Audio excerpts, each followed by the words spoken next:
வணக்கம். மதுரை காமராசர் பல்கலைக்கழகத்தின் தொலைதூர மற்றும் இணையவழி கற்றல் மையத்தின் சார்பாக உங்களை வரவேற்பதில் மிக்க மகிழ்ச்சி. இந்த காணொளி எதற்காக அப்படின்னா, இப்போது நம்ம தொலைநிலை கல்வி இயக்கத்தினுடைய எக்ஸாம் அனௌன்ஸ் பண்ணியிருக்காங்க. அதாவது நவம்பர் 2025 எக்ஸாம்ஸ் அனௌன்ஸ் பண்ணியிருக்காங்க. ஸோ இந்த எக்ஸாம்ஸுக்கு அப்ளை பண்ணுறது எப்படி அப்படின்றதான் இந்த வீடியோவோட நோக்கம். வழக்கமாக second semester, third semester or fourth semester அவங்களுக்கெல்லாம் ரொம்ப கிளியராக இது தெரியும் எப்படி அப்ளை பண்ணணும் அப்படின்ட்டு. அதே சமயத்தில் குறிப்பாக இந்த முதல் பருவத்தில் இருக்கிறவங்க, ஃபஸ்ட்டு செமஸ்டர் ஸ்டூடெண்ட் இருக்காங்க இல்லையா, 25 AY ஸ்டூடெண்ட்ஸ். ஸோ அவங்களுக்கு எந்த மாதிரி இந்த எக்ஸாம்ஸ்க்கு அப்ளை பண்ணுறது அப்படின்றது ஒருவேளை தெரியாமல் இருக்கலாம். ஸோ அவங்களுக்காக தான் இந்த வீடியோ. முதல்ல என்ன செய்யணும் அப்படின்னு சொன்னால், உங்களுடைய என்ரோல்மெண்ட் நம்பரை எடுத்து வச்சுக்கோங்க. ஓகே, உங்களோட என்ரோல்மெண்ட் நம்பரை எடுத்து வச்சுக்கோங்க. கரெக்டாக இருக்கணும் என்ரோல்மெண்ட் நம்பர். அந்த என்ரோல்மெண்ட் நம்பர் 13 டிஜிட் இருக்கும். இப்போ உதாரணத்துக்கு 25 AY அப்படின்னு ஆரம்பிக்கும். ஓகே, அப்படி ஆரம்பித்து அதுக்கப்புறம் 500500 அந்த மாதிரி வரும். அதுதான் உங்களுடைய என்ரோல்மெண்ட் நம்பர். 13 டிஜிட் இருக்கும். ஸோ அதை எடுத்து வச்சுக்கோங்க. எடுத்து வச்சுட்டு இது மாதிரி கூகுளில் போயிட்டு அல்லது டைரெக்டாக நீங்கள் என்ன பண்ணலாம் அப்படின்னு சொன்னால், mkuDDE.org இதுதான் நம்மளுடைய அஃபிஷியல் வெப்சைட் இல்லையா, mkuDDE.org. So mkuDDE.org. ஸோ அந்த mkuDDE.org போட்டிங்கன்னா எங்களுடைய அஃபிஷியல் வெப்சைட் வரும். ஸோ அந்த வெப்சைட்டில் கீழே போனீங்க அப்படின்னு சொன்னால், இந்த ஸ்க்ரோலிங்கில் போயிட்டு நீங்கள் வியூ ஆல் கொடுத்தீங்க அப்படின்னு சொன்னால், இப்போ நான் வியூ ஆல் கொடுத்துருக்குறேன். ஓகே, கொடுத்தீங்கன்னா அதில் ஒரு ஸ்க்ரோலிங் போகும். Semester and BEd examination application registration for November 2025. So அதை கிளிக் பண்ணிங்க அப்படின்னு சொன்னால் இந்த பேஜுக்கு போகும். இது காமன் இன்ஸ்ட்ரக்ஷன், எல்லாருக்கும் கொஞ்சம் படித்து பார்த்துக்கோங்க. ஸோ எந்தெந்த பேட்சுக்கு எக்ஸாம் இருக்குது, என்ன செய்யணும், ஓகே, இன்டர்னல்னால் என்ன. So I hope you understand what is internal and external. இந்த தியரி எக்ஸாம் எழுதுறதுக்கு முன்னாடி, அதாவது எக்ஸ்டர்னல் எக்ஸாம் எழுதுறதுக்கு முன்னாடி 25 மார்க்குக்குரிய அந்த internal assignments, hand return assignments நீங்கள் சப்மிட் பண்ணணும். அது ஏற்கனவே ஒரு இன்ஸ்ட்ரக்ஷன் கொடுத்துருக்கோம், பண்ணணும். பட் இது அந்த எக்ஸ்டர்னல் 75 மார்க்குக்கு நம்ம அப்ளை பண்ணுறது. ஓகே, ஸோ எல்லா இன்ஸ்ட்ரக்ஷனையும் தெளிவாக படிச்சுட்டு எவ்வளோ ஃபீஸு அதுவும் இருக்கும். பட் இது உங்களுக்கு அந்த போர்ட்டலில் எல்லாமே ஆன்லைன் பேமெண்ட்னாலே அங்கேயே உங்களுக்கு எவ்வளோ டோட்டல்னு காமிச்சிடும். அதை பற்றி ஒரி பண்ண வேண்டாம். போயிட்டு இங்கே கிளிக் பண்ணிவிட்டு click here to proceed and apply online கொடுத்துட்டு, ஸோ இங்கேயும் click here to apply online கொடுத்துட்டீங்க அப்படின்னு சொன்னால் இங்கே உங்களுடைய என்ரோல்மெண்ட் நம்பர் கேட்கும். அப்போ உங்கள் என்ரோல் நம்பர் கொடுக்கணும். 25 AY, okay, 5005 for example. Okay, for example I am giving 00001. So this is the for example, இதுதான் உங்களோட என்ரோல் நம்பர் அப்படின்னு வச்சுக்கோங்களேன். ஓகே, அப்போ கொடுத்துட்டு நீங்கள் என்ட்ரை கிளிக் பண்ணோன்னே உங்கள் ஃபோட்டோ வரும். ஓகே, இந்த ஃபோட்டோ வந்தோடனே நீங்கள் மேலா ஃபீமேலா அப்படின்றத செலக்ட் பண்ணணும். இதையும் மறந்துட வேண்டாம், மேல் ஃபீமேல் செலக்ட் பண்ணுறதுக்கு மறந்துட வேண்டாம். மேல். ஸோ உங்களுடைய date of birth, for example இதுதான் என்னுடைய டேட் ஆஃப் பர்த்னு வச்சுக்கோங்களேன். நான் சும்மா ஒரு இதுக்கு தான் அடிக்கிறேன், 2000. ஸோ அதுக்கப்புறம் உங்களுடைய address, for example number 18, okay, east street, okay, Madurai. For example full address நீங்கள் கொடுங்க, மதுரை. அதில் மறந்துடாமல் உங்களுடைய பின்கோடு கொடுங்க. ஃபார் எக்ஸாம்பிள் இதில் இப்படி கூட கொடுக்கலாம், 625021 ஃபார் எக்ஸாம்பிள். ஸோ பின்கோடு கொடுத்துருங்க. உங்களுடைய மெயில் ஐடி, ஸோ மெயில், உங்களுடைய மெயில் ஐடி என்ன வேணாலும் இருக்கலாம். For example like no this is what maybe உங்களுடைய மெயில் ஐடி இப்படி கூட இருக்கலாம். So Madhavan MA for example, okay, madhavan@gmail.com. அதுக்காக madhavan.gmail.comனே அடிச்சிடாதீங்க. உங்களுடைய மெயில் ஐடியை இங்கே அடிக்கணும். அதுக்கப்புறம் உங்களுடைய வாட்ஸ்அப் நம்பர், ஃபார் எக்ஸாம்பிள் இதான்னு வச்சுக்கோங்களேன்.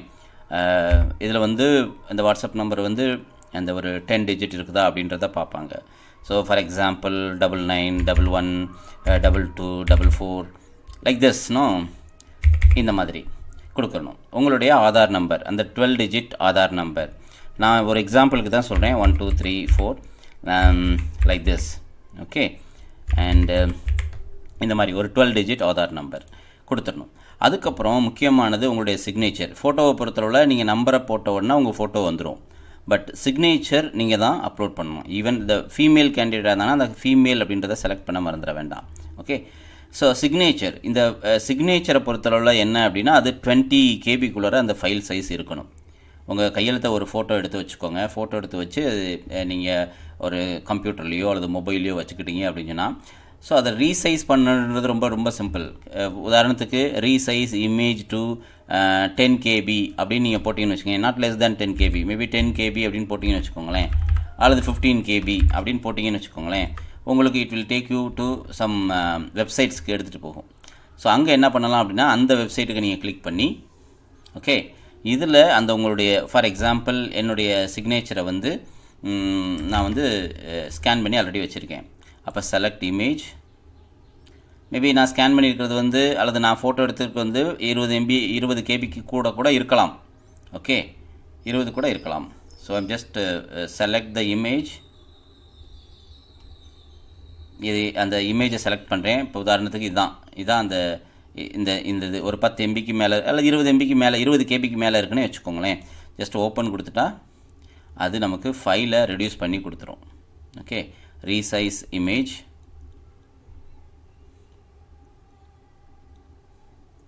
ஒருவேளை உங்களுடைய இமேஜ் சைஸ் வந்து 20 KBக்கு மேலே இருந்தால் இந்த இதை செய்யணும். அப்படி இல்லை, ஆல்ரெடி உங்கள்கிட்ட இருக்கிறதே 20 KBக்கு உள்ளே தான் இருக்குது அப்படின்னா அதை பற்றி ஒன்றும் வரி பண்ண வேண்டாம்.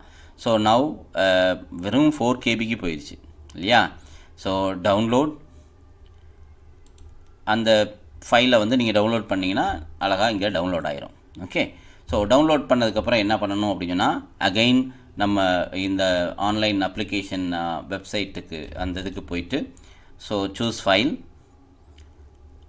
ஃபைல் இந்த ரெடியூஸ் பண்ணி வச்சுருப்பீங்க இல்லையா ஒரு 20 KBக்கு.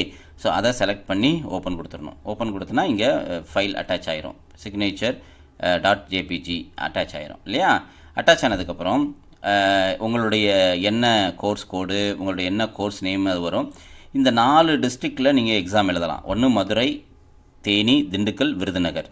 ஓகே, ஸோ நீங்கள் ஃபஸ்ட் செமஸ்டர் எந்த டிஸ்ட்ரிக்டில் எக்ஸாம் எழுதுறீங்களோ அதே டிஸ்ட்ரிக்ட் மற்ற 3 செமஸ்டரும் அல்லது மற்ற 6 செமஸ்டரும் அதே டிஸ்ட்ரிக்டில் எழுதுகிற மாதிரி இருந்ததுன்னா பெட்டர். அதனால் இப்போவே நீங்கள் டிசைட் பண்ணிக்கோங்க எந்த டிஸ்ட்ரிக்டில் நான் எக்ஸாம் எழுத போகிறேன், எது எனக்கு கன்வீனியன்ட் அப்படின்றத நீங்கள் டிசைட் பண்ணி கொடுங்க. அதுக்கப்புறமும் நீங்கள் செகண்ட் செமஸ்டரில் வேறு டிஸ்ட்ரிக்ட் மாறிக்கலாம். மாறினா என்ன ஆகுனா அதுக்கு ஒரு 1200 கட்டணும். அது தேவையில்லாத இது.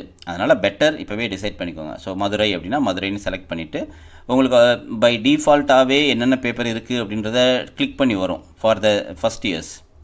ஃபார் எக்ஸாம்பிள் அவங்க வந்து தமிழ் பார்ட் 1 வந்து தமிழ் எடுத்திருக்காங்க, அதனால் தமிழ் வந்துருச்சு. வேல்யூ எஜுகேஷன் எல்லாருக்கும் காமன். சப்போஸ் சில பேர் ஹிந்தி எடுத்திருக்கலாம், தெலுங்கு எடுத்திருக்கலாம், மலையாளம் எடுத்திருக்கலாம். அவங்க அதுக்கு தகுந்த பார்ட் 1 லாங்குவேஜை செலக்ட் பண்ணிக்கிற வேண்டியதான். ஓகே, செலக்ட் பண்ணிட்டா உங்களுக்கு அமௌண்ட்டு இங்கே காமிச்சிரும். ஸோ கன்ஃபார்ம் அண்ட் சேவ் கொடுக்கணும். ஓகே, கன்ஃபார்ம் அண்ட் சேவ் கொடுத்ததுக்கப்புறம் என்ன செய்யணும் அப்படின்னு சொன்னால் அகைன் என்ன பண்ணணும் அப்படின்னா அதுக்கப்புறம் பே ஃபீஸ் வரும். ஸோ அந்த பே ஃபீஸில் நீங்கள் கிளிக் பண்ணீங்க அப்படின்னு சொன்னால் இந்த மாதிரி வரும். இங்கே அமௌண்ட் வரும். அக்செப்ட் அண்ட் பேமெண்ட் மேக் பேமெண்ட்டில் போய்ட்டு நீங்கள் பே பண்ணிட வேண்டியதான். ஸோ ரொம்ப சிம்பிள், ஈஸியாக இந்த இது இருக்கும். ஜஸ்ட் இதை போட்டோன்னா என்ட்ரு அடிச்சிட்டா உங்கள் ஃபோட்டோ வந்துடும். மற்ற விஷயங்களை நீங்கள் ஃபில்லப் பண்ண வேண்டியது தான். கன்ஃபார்ம் அண்ட் சேவ் கொடுத்துட்டு அதுக்கப்புறம் பே ஃபீஸ், கன்ஃபார்ம் அண்ட் சேவ் கொடுத்துட்டு பே ஃபீஸ் கொடுத்தீங்கன்னா உங்களுக்கு ஃபீஸ் வந்துடும். அதை ஆன்லைனில் பே பண்ணிக்கலாம். மேபி நெட் பேங்கிங்லேயோ அல்லது கூகுள் பேயோ, ஃபோன்பேயோ அல்லது பேடிஎம்மோ எதில் வேணாலும் நீங்கள் பே பண்ணிக்கலாம். ஸோ பே பண்ணி முடித்த உடனே மறுபடியும் உங்கள் நம்பரை போட்டு நீங்கள் என்ட்ரை கிளிக் பண்ணீங்க அப்படின்னா கீழே பிரிண்ட் அப்படின்னு ஒரு ஆப்ஷன் வரும். ஸோ இப்போ வந்து பிரிண்ட் ஆப்ஷன் வராது. ஒருவேளை நீங்கள் பே பண்ணியிருந்தீங்கன்னு வச்சுக்கோங்களேன், உங்கள் நம்பரை இங்கே போட்டு என்ட்ரு அடிச்சிங்க அப்படின்னு சொன்னால் பிரிண்ட்டுன்னு ஒரு ஆப்ஷன் வரும்.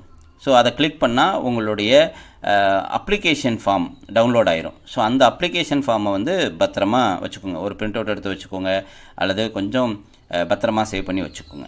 ஸோ இதுதான் முக்கியமான விஷயங்கள். ஸோ இதன்படி நீங்கள் அப்ளை பண்ணிட்டீங்க அப்படின்னு சொன்னால் ஒரு மேபி ஒரு 3 or 4 வீக்ஸ் அந்த லாஸ்ட் டேட் முடிஞ்சதுக்கப்புறம் என்ன பண்ணுவாங்க அப்படின்னா உங்களுக்கு ஹால் டிக்கெட் வந்து இஷ்யூ பண்ணுவாங்க. ஸோ அந்த ஹால் டிக்கெட்டில் எந்த பேப்பரு, இப்போ சப்போஸ் மதுரை டிஸ்ட்ரிக்ட் நீங்கள் செலக்ட் பண்ணிக்கிங்கன்னா மதுரை டிஸ்ட்ரிக்டில் எந்த இடத்துல உங்களுக்கு எக்ஸாம் வென்யூ எங்கே, தேனி அப்படின்னா தேனியில் எங்கே, திண்டுக்கல் அப்படின்னா திண்டுக்கல்லில் எங்கே, விருதுநகர் அப்படின்னா விருதுநகரில் எங்கே அப்படின்ற அதோட உங்களுக்கு ஹால் டிக்கெட் வந்துடும். ஸோ அந்த ஹால் டிக்கெட்லேயும் பார்த்தீங்க அப்படின்னா இப்போ எக்ஸாம் இன்றைக்கி எழுதுறீங்க அப்படின்னா அங்கே உள்ள அந்த எக்ஸாமுக்கு நேர உங்கள் ஹால் டிக்கெட்டில் நீங்களும் கையெழுத்து போடணும், அங்கே உள்ள அந்த ஹாலில் உள்ள இன்விஜிலேட்டர்ட்டையும் கையெழுத்து வாங்கணும். ஸோ இதெல்லாம் முக்கியமான விஷயங்கள். ஸோ இது வந்து எப்படி அப்ளை பண்ணுறது அப்படின்றது தான். ஸோ வேறு ஏதாவது சந்தேகங்கள் இருந்தது அப்படின்னு சொன்னால் நீங்கள் இந்த directorDDE@gmail.com ஆர் directorDDE@mkuniversity.ac.in ஸோ இந்த மின்னஞ்சல் மூலமாகவும் உங்களுக்கு ஏதாவது சந்தேகங்கள் இருந்தால் நிவர்த்தி பண்ணிக்கலாம். அப்படி இல்லை இன்னும் சிம்பிளாக உங்களுடைய வாட்ஸ்அப் குரூப்பில் அட்மினாக இருப்பாங்க உங்களுடைய கன்சர்ன் கோஆர்டினேட்டர்ஸ். ஸோ அவங்கள்ட்ட கேட்டிங்கனாலும் உங்களுக்கு அவங்க சொல்லுவாங்க. Okay so thank you so much.